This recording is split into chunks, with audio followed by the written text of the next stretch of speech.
Welcome back friends, welcome to Invest ji. एक बार फिर से आप सबका बहुत बहुत स्वागत है। फ्रेंड्स, आईपीओ में पैसा लगाना हर कोई पसंद करता है, क्योंकि कई बार ऐसा देखा गया है कि छोटा छोटा आईपीओ भी 2-2, 3-3 गुना पैसा फटाफट कर देता है।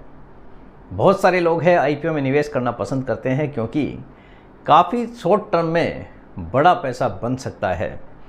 इसी उम्मीद के साथ में लोग आईपीओ में निवेश करना पसंद करते हैं। तो आज इससे रिलेटेड ही कुछ डिटेल में आपके साथ में शेयर करने वाला हूं, जिससे आपका अंदाज़ा हो सकेगा कि ये आईपीओ हिट होने वाला है या फिर होने वाला है फ्लॉप। एक एक डिटेल में आपके साथ में शेयर करूंगा, ताकि हर किसी निवेशक को समझने में आसानी हो सकेगी।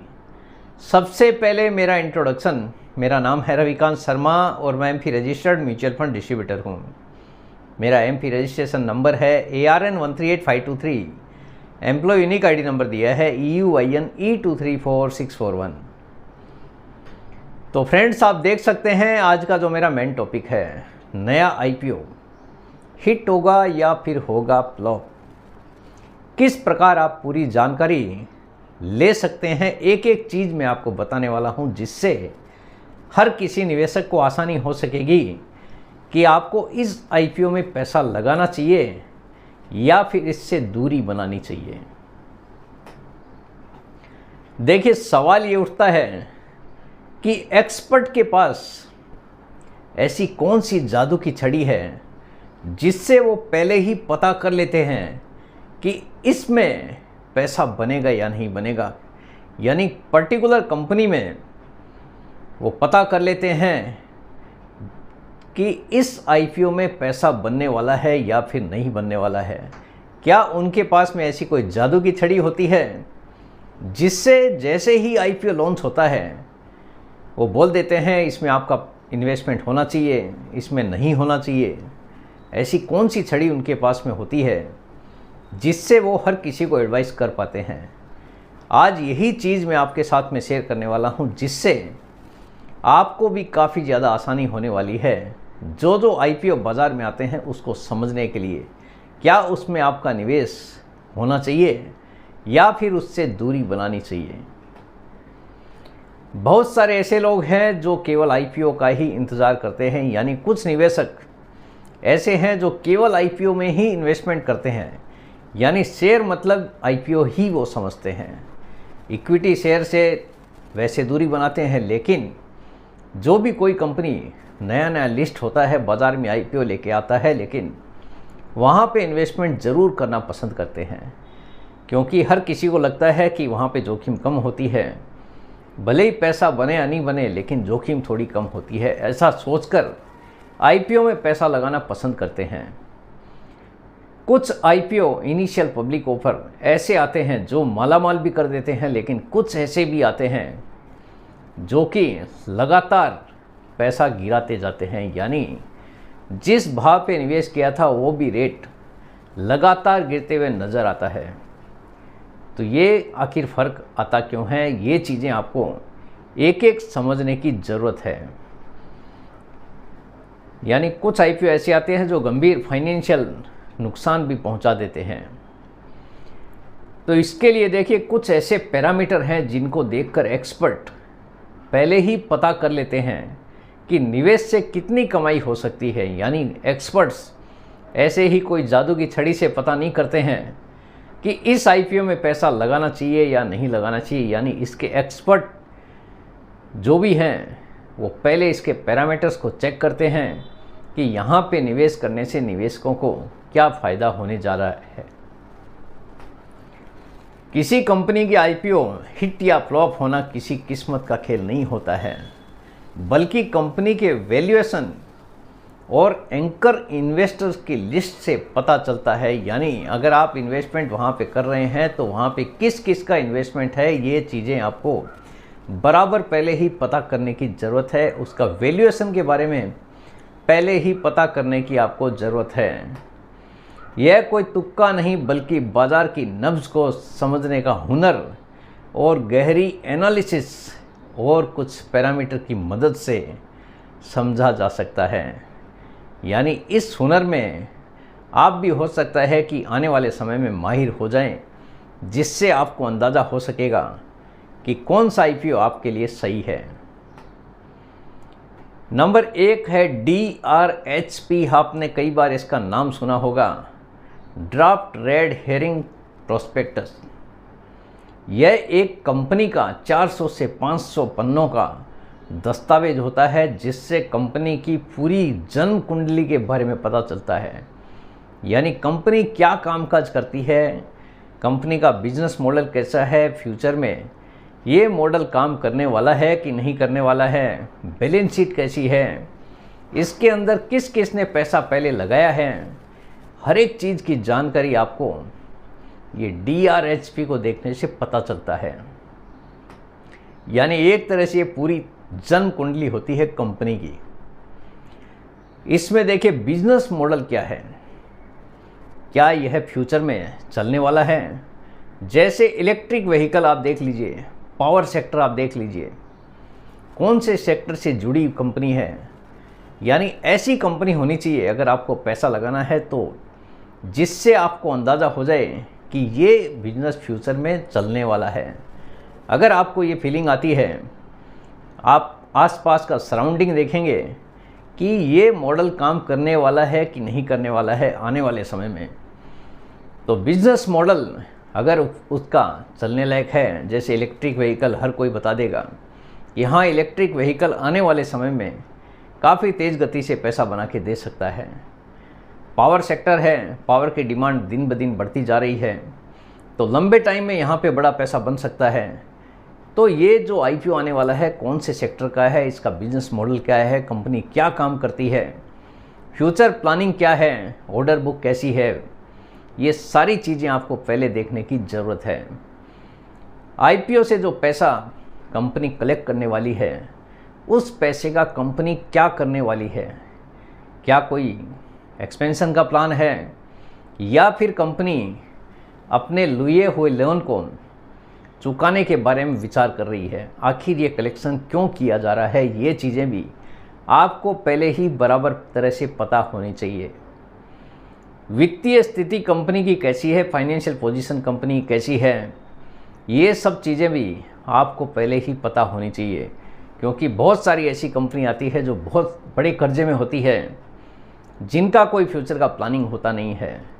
तो ऐसी कंपनियों के लिए आपको अवॉइड करने की ही ज़रूरत होती है। लेकिन जिसमें सब कुछ ठीक है, ऑर्डर बुक भी अच्छी है, फाइनेंशियल पोजीशन भी अच्छी है, बड़े बड़े लोगों ने अगर पैसा लगाया है, तो वहाँ पे आप अच्छा पैसा बनाने की उम्मीद कर सकते हैं। तो ये चीज़ें आपको DRHP से पहले ही पता चल जाती है। ग्रे मार्केट, देखिए ग्रे मार्केट में क्या प्राइस चल रहा है, ये भी आपको पहले ही पता चल जाता है। आप कोई भी आईपीओ चल रहा है वो कितने प्रीमियम पे लिस्ट होने वाला है, ये कोई गारंटी नहीं होती है, लेकिन ग्रे मार्केट एक हिंट देता है आपको कि ये आईपीओ आपको 50 रुपये का प्रॉफिट देने वाला है कि 40 रुपये का प्रॉफिट देने वाला है, कि आपका पैसा डबल करने वाला है। यानी उसकी डिमांड कैसी है, उसके ऊपर ग्रे मार्केट का प्राइस काफ़ी हद तक डिपेंड करता है। ज़्यादातर मौक़ों पर ये सही साबित होता है, लेकिन कई मौके पे ये ग्रे मार्केट का प्राइस आपको नुकसान भी दे सकता है।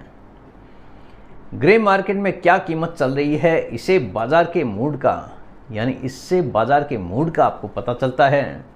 कितनी प्रीमियम पर ये कंपनी लिस्ट हो सकती है, कितना पैसा आपका आईपीओ जब बाज़ार में लिस्ट होगा तब बनने वाला है, एक हिंट आपको देखने को मिल जाता है।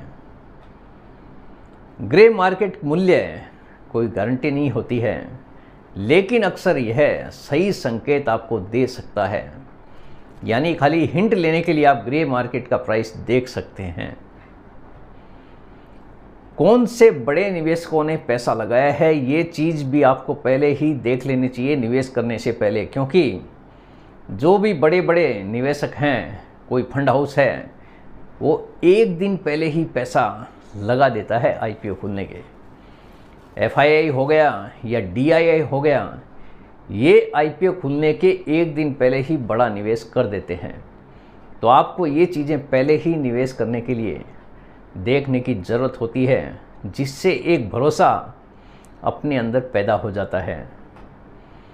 अगर किसी बड़े फंड हाउस ने पैसा लगाया है तो एक भरोसा अपने आप ही पैदा हो जाता है। जैसे ICICI प्रूडेंशियल म्यूचुअल फंड ने पैसा लगाया हो, या SBI म्यूचुअल फंड ने पैसा लगाया हो, या फिर HDFC म्यूचुअल फंड ने पैसा लगाया हो, या किसी बड़े एंकर इन्वेस्टर ने पहले ही निवेश किया हो। इन सब का निवेश करने का मतलब है कि आने वाले समय में ये कंपनी आपको बड़ा पैसा बना के दे सकती है, क्योंकि अगर बड़े बड़े निवेशकों ने यहाँ पे पैसा लगाया है, इसका मतलब कंपनी का कुछ न कुछ फ्यूचर प्लानिंग काफ़ी बड़ा है। इसीलिए बड़े बड़े लोगों ने यहाँ पे इन्वेस्टमेंट किया है, बड़े फंड हाउस ने यहाँ पे पैसा लगाया है। अब बारी आती है कि कंपनी की वैल्यूएशन क्या कहती है।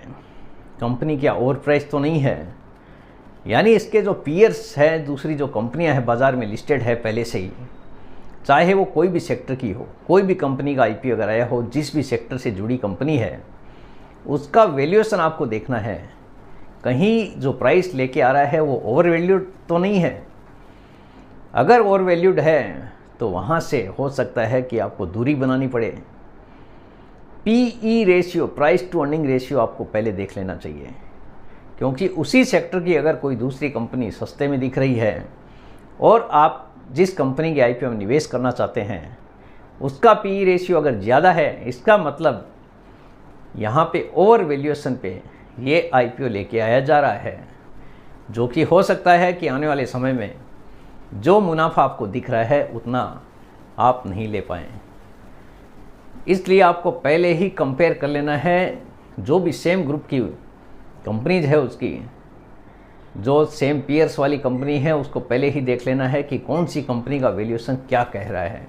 उसके हिसाब से ही आपको डिसाइड करना है कि आपका निवेश इस कंपनी में होना चाहिए या फिर नहीं होना चाहिए। तो ये सारी चीज़ें आपको निवेश करने से पहले ही चेक करने की ज़रूरत है। किसी IPO की प्राइस, कई बार आपने नोटिस किया है, किसी IPO का 100 टाइम 200 टाइम और सब्सक्रिप्शन हो जाता है। यानी सारा का सारा खेल डिमांड और सप्लाई का होता है। एक शेयर के पीछे 100 जन 200 जन खड़े हैं। ये कई बार आपको बड़ा मुनाफा भी दे जाता है, लेकिन अगर कंपनियों की वैल्यूएशन सही नहीं है तो आने वाले समय में जिस गति से वो प्राइस ऊपर गया है उससे ज़्यादा गति से नीचे भी आने के चांसेस बने रहते हैं। किसी IPO की प्राइस ज़्यादा डिमांड होने पर ऊपर भी जा सकती है, लेकिन अगर उसके फंडामेंटल्स ज़्यादा है, अगर फंडामेंटल से ज़्यादा है उसका प्राइस, तो फ्यूचर ग्रोथ के बारे में विजिबिलिटी अगर नहीं होगी तो price can go down after listing. Listing के बाद में हो सकता है कि प्राइस धीरे धीरे करके नीचे भी आ जाए। तो ये सारी चीज़ें अगर आप पहले से ही चेक कर लेंगे तो आपको निवेश करने के लिए आसानी हो पाएगी। मेरे हिसाब से हर किसी को समझ में आ गया होगा कि कौन सा IPO आपके लिए सही है, कैसे आपको पता करना है। आप पहले ही पता कर लीजिए, उसके बाद में ही निवेश करने के बारे में सोचें, ताकि आने वाले समय में आप IPO के ज़रिए भी बड़ा पैसा बनाने में सफल हो सकें। तो फ्रेंड्स, उम्मीद करता हूँ आपको आज का ये वीडियो पसंद आ गया होगा। वीडियो अगर पसंद आ गया, वीडियो को लाइक करना, शेयर करना बिल्कुल मत भूलिए। बेल आइकन पे ज़रूर क्लिक करके रखिए, चैनल को ज़रूर सब्सक्राइब कीजिए। जितने ज़्यादा लोगों के साथ में हो सके शेयर कीजिए, ताकि हर किसी को इसका बेनिफिट मिल सके। Thank you very much friends, thanks for watching this video.